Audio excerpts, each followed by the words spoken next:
Well, this is pretty awkward. Hey, wanna play sardines with 3 people who wanna tear each other limb from limb? Sure, why not? Sounds fun. The air is so thick and heavy. Paimon can hardly keep floating anymore. My sincere apologies, everyone. This is the home of our village chief. I will have to ask you to make do with this small room until the sandstorm dies down.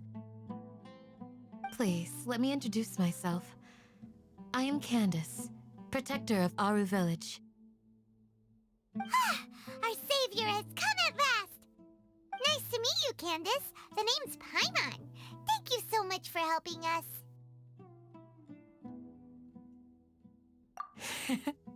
There's no need to thank me. It's only right to help each other when the weather gets rough. Wow, she's so gentle and caring, like a nice older sister. Unlike those guys over there. All right, now that we're all better acquainted, we should return to the topic at hand. As a guardian charged with the responsibility to protect my fellow villagers from harm, I was observing your conflict from afar, even before the sandstorm started. And now that you have set foot within our village itself, it is all the more my responsibility to make absolutely sure that you pose no threat whatsoever to us. So please, have an honest and sincere conversation with one another and put your hostile feelings to rest. If anyone dares to start anything again while they are under this roof, I will not hesitate to send them out for some quality time with the creatures of the sandstorm. Oh, on second thought, Paimon may have misjudged Candace's character. And that goes for you too, Miss Dia. Do I make myself clear? All right, we got it, Candace.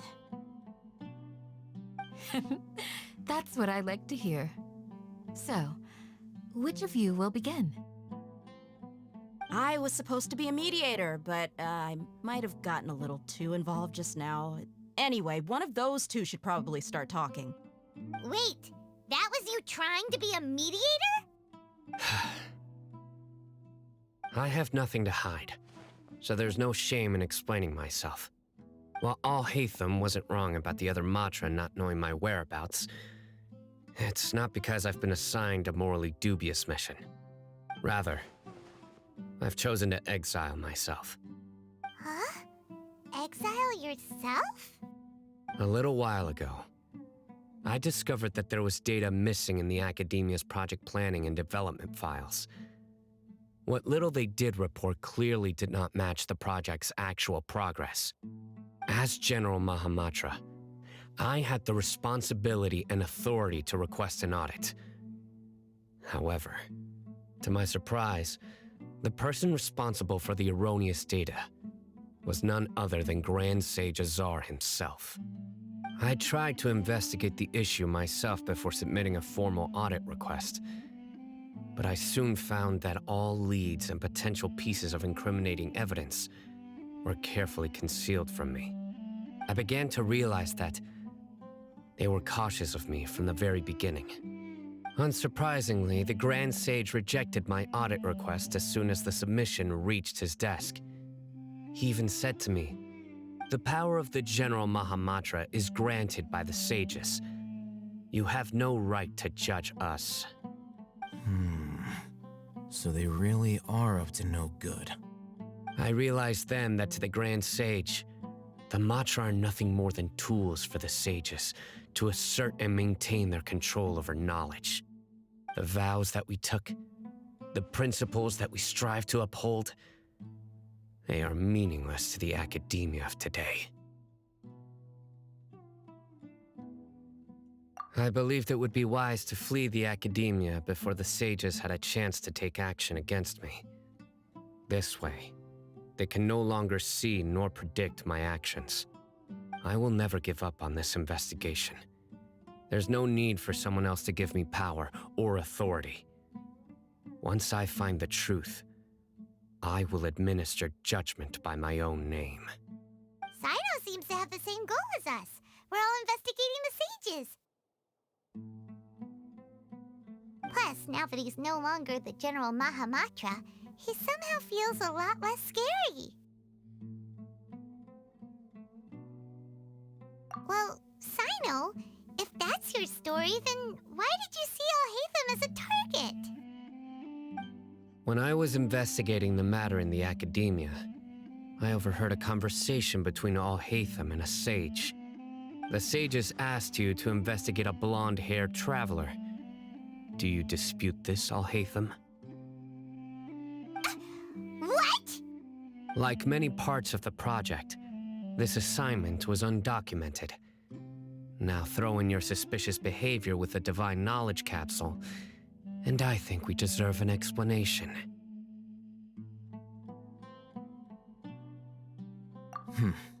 Yes. I was indeed tasked with investigating the Traveler. Alhaitham! After all, the promised reward was so great that hardly any scholar could have refused. The sage told me, once you've completed this assignment, I can give you a glimpse of divine knowledge. A most enticing offer. Unfortunately, those academics don't know me at all. Their words contained one key piece of information, namely that divine knowledge indeed exists. That gave me all I needed to know. From my perspective, the sages are far from trustworthy. Think about it. Isn't it a little strange they're so willing to share divine knowledge with anyone, even as a reward? So, I began my own investigation following the lead of the Divine Knowledge Capsule. In the end, I realized my wisdom in committing to this rather than collaborating with the sages. Had I been less guarded, I probably would have ended up like that Ain al-Ahmar mercenary, incapable of remaining sane for long enough to hold a conversation.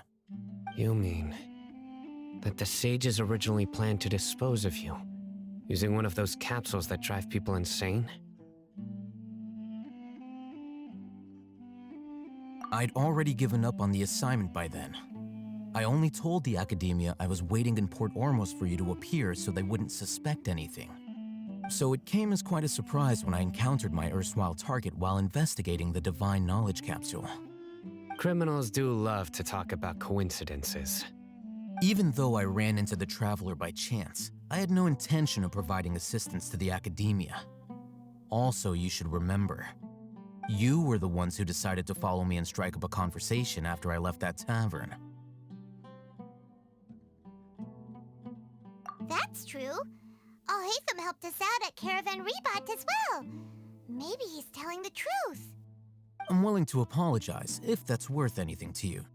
I took the Divine Knowledge Capsule behind your back because I judged its existence to be a significant risk. I felt that it would be best for no one to interact with it before it had been properly studied. After all, curiosity often proves to be the most dangerous thing in this land. You should be well aware, Scribe Alhaitham, that curiosity can also lead you to danger and suspicion. Answer me this. Did the sages share any information about their project with you? Have I not made myself clear? You and I are both distrusted by the academia. Do you really think they would tell me anything? Fine. Although you haven't completely proven your innocence, I won't regard you as an enemy, for now. As you wish. Good. I'm glad to see you two clearing up your misunderstandings. And now you, Dia. I believe it's your turn. Oh, sorry. Whatever the boys were talking about must have been so boring that I spaced out. My situation is pretty straightforward. My employer, Dunyarzad of the Homayani family, is friends with the Traveler and is currently recovering from her illness at home. I had nothing going on, so I decided to return to our village for a visit.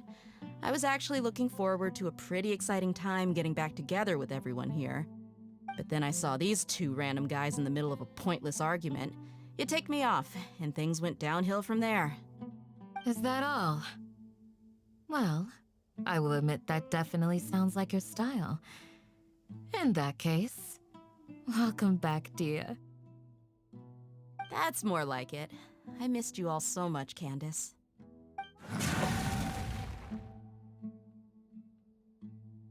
Whoa! What was that sound? No need to worry. Now that you're no longer at each other's throats, please make yourselves at home. I'll take a quick trip outside to clear out some of those creatures in the sandstorm.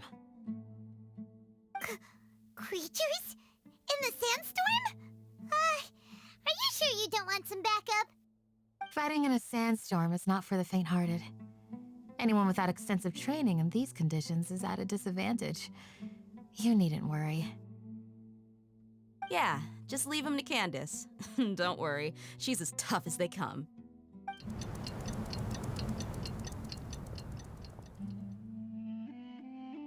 The wind's died down. That means the sandstorm's over, right? Candace still isn't back yet, though. Is she alright? Maybe we should go out and check on her.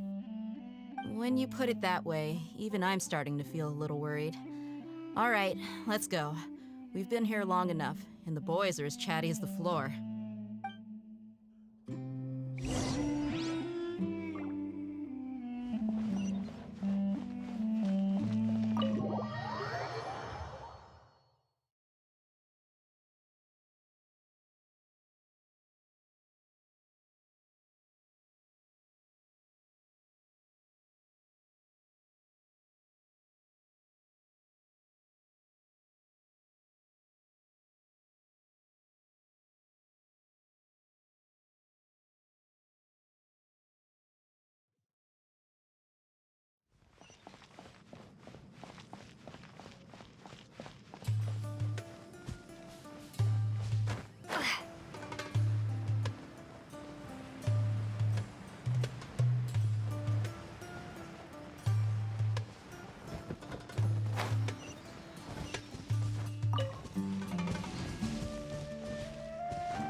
I'll keep this close.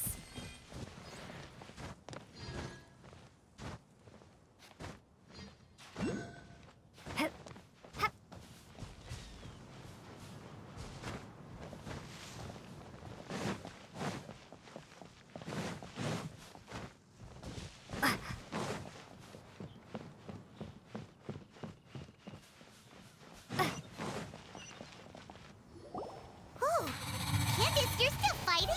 You've been out here dealing with these creatures the entire time? Yes. They just keep coming in waves. I've lost count of how many I've defeated. Before I realized it, even the sandstorm had stopped.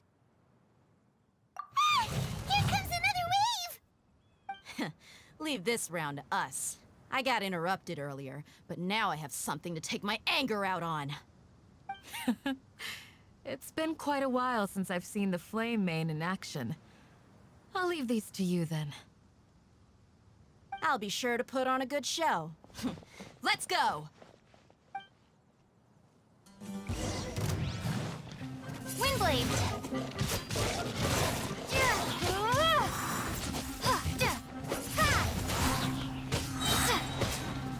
Be gone!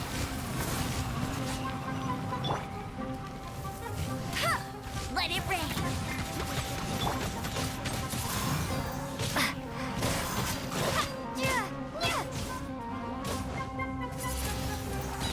Windblade!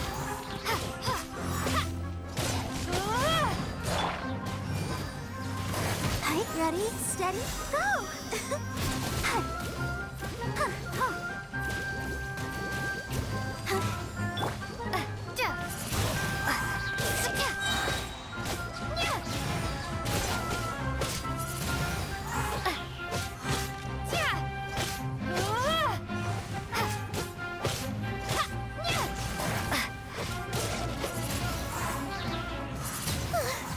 Here comes another wave!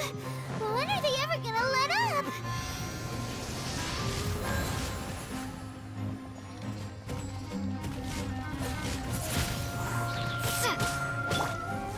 Surrendering. I'll protect us. Hi.